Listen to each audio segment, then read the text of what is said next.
ఈ విధంగా అంబరీషుడు భార్యాసమేతుడై ద్వాదశీ వ్రతాన్ని పూర్తి చేసి ఉద్యాపన చేసిన సందర్భంగా బ్రాహ్మణులకు పెక్కు దానధర్మాలు చేశాడు.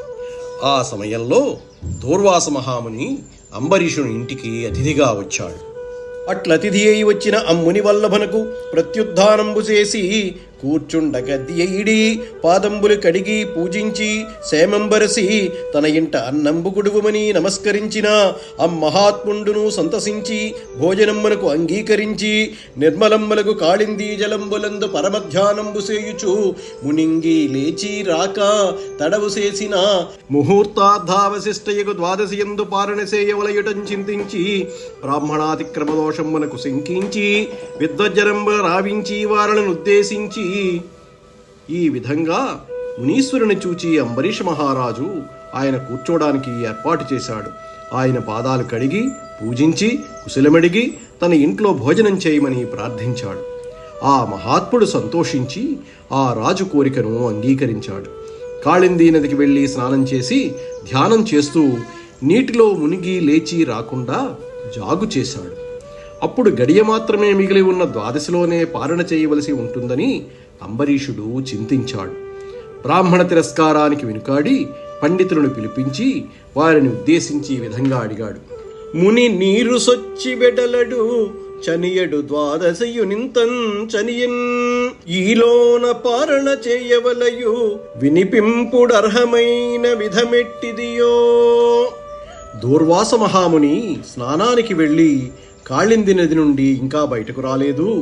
ఒక పక్క ద్వాదశి గడిచిపోతోంది. ఈ లోపల పారణ చేయాలి. ఇప్పుడు తగిన ధర్మాన్ని తెలియజేయండి అని అంబరీషుడు బ్రాహ్మణోత్తములను అడిగాడు. ఇప్పుడు వారు రాజుతో ఈ విధంగా అంటున్నారు. అతిథివోయి రామిన్ అధిప ఈ ద్వాదశి పారణంబు మానపాడిగాదు కుడువకుంటన్ కాదు కుడుచుటయునుగాదు సలిల భక్షణంబు సమ్మతంబు.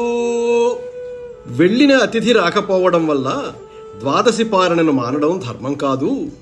నీళ్లు తాగితే భోజనం చేసినట్టు అవుతుంది, చేయనట్టు అవుతుంది. కాబట్టి ఇది ధర్మసమ్మతమే అని ధర్మజ్ఞులు తన ధర్మ సందేహాన్ని పోగొట్టగా ఆ రాజర్షి మనస్సులో శ్రీహరిని స్మరించి పారణ చేసి స్నానార్థం పోయిన తపస్వి రాక కోసం ఎదురు చూస్తున్నాడు.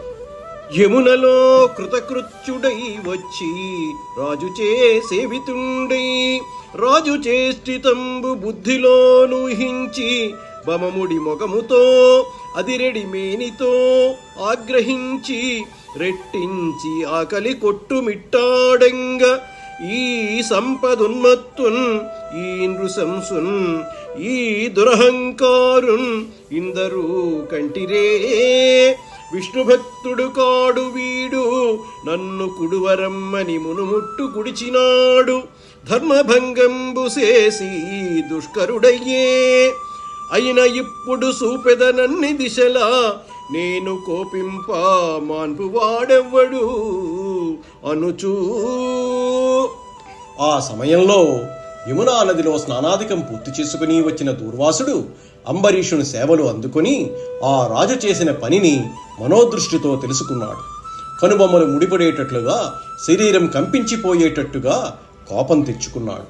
కరకరలాడే ఆకలితో అతడు ఐశ్వర్యంతో కన్ను మిన్ను కారని ఈ ఘాతుకుణ్ణి మీరందరూ చూశారు కదా, నన్ను భోజనానికి పిలిచి ముందుగా తానే ఆరగించి కూర్చున్నాడు. వీడు విష్ణుభక్తుడు కాడు, ధర్మభంగం చేసి చెడ్డవాడయ్యాడు. అయినా పర్వాలేదు, నా శక్తి ఏమిటో ఇప్పుడే చూపిస్తాను. నేను కోపిస్తే మాన్పగలిగేవాడెవడూ ఈ ప్రపంచంలో లేడు అని మండిపడ్డాడు.